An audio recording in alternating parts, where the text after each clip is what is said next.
Hello dear, hope all are doing good and having a good time. Welcome back to my channel Basic Learning with SS. Today in this video I am going to discuss the use of comma, the most important punctuation mark. Let's get started. Comma represents the shortest pause and separation. Let's discuss its uses. Comma is used to separate items in a series of 3 or more things. For example, she bought bread and butter. Here we don't need to put comma because 2 items are discussed only. She bought bread, comma, butter and cheese. In this sentence, we'll place comma after bread. Sam went running, comma, swimming and biking on the weekend. Remember that an item may refer to noun, comma, verb or adjective phrase.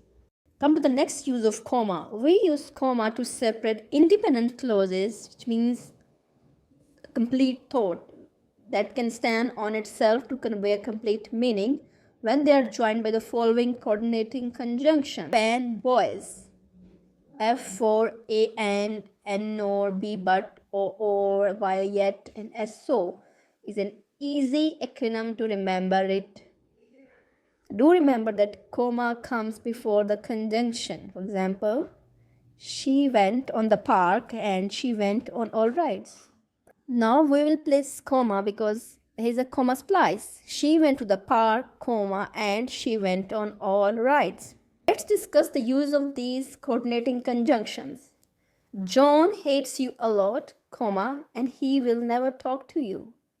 Here the word a lot is used to show an additional meaning. I went to the store, comma, but I forgot to bring my purse. But is used to show a contrast. Teacher gave us an easy test, comma, so all of us passed. So is used to show a result or consequence. Sarah worked really hard to pass the test, comma, yet she failed.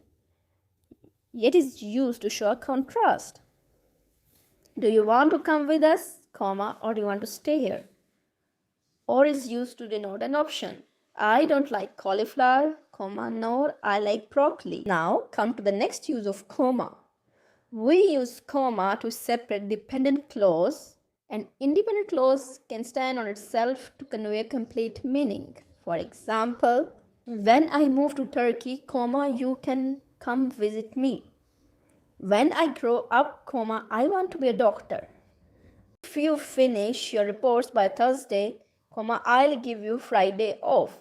An important thing to note is that if we switch these around, then we don't need to put comma. I want to be a doctor when I grow up. The next use of comma. We use comma to separate any word or phrase from the rest of the sentence that's not required in the sentence meaning.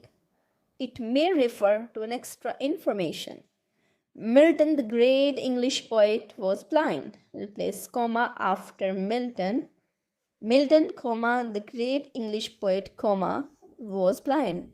We use comma to separate an introductory element from the rest of the sentence. For example, Rana, comma, how are you? It's a question, so we'll play question mark here also. Sorry, comma, you are not invited to the party. Lord of the universe, comma, shield us, guide us. Come to the next use of comma. We use comma to separate name of the city from the country or state. For example, my parents lived in Houston, comma, Texas. The conference will be in Paris, comma, France next week. Now we'll have a quiz at the end, so you will able to understand it fully after completing it.